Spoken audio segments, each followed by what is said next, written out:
আসসালামু আলাইকুম ওয়া রাহমাতুল্লাহি ওয়া বারাকাতুহু। দীর্ঘ দশকের পর দশক জুড়ে মজলুম রাষ্ট্র ফিলিস্তিনের গাজা উপত্যকা সহ ফিলিস্তিনবাসীদের উপর বর্বর ইসরায়েলের গণহত্যা পরিচালিত হয়ে আসছে। সাম্প্রতিক গত ১.৫ বছর ধরে সেই গণহত্যা এবং তার সেই বর্বরতা অতীতের সকল সীমা অতিক্রম করেছে। সারা পৃথিবীর শান্তিকামী মানুষ ইসরায়েলি বর্বরতার বিরুদ্ধে গর্জে উঠেছে।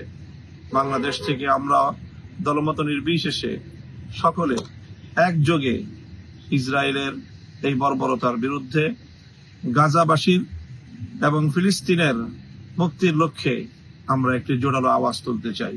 প্যালেস্টাইন সলিডারিটি মুভমেন্টের পক্ষ থেকে আগামী ১২ই এপ্রিল শনিবার বিকেল ৩টায় শাহবাগ থেকে মানিক মিয়া এভিনিউ পর্যন্ত এক সর্বদলীয় মানবতার বিশাল প্রতিবাদী বিক্ষোভ মিছিল অনুষ্ঠিত হবে। সেই মিছিলে আমি অংশগ্রহণ করব।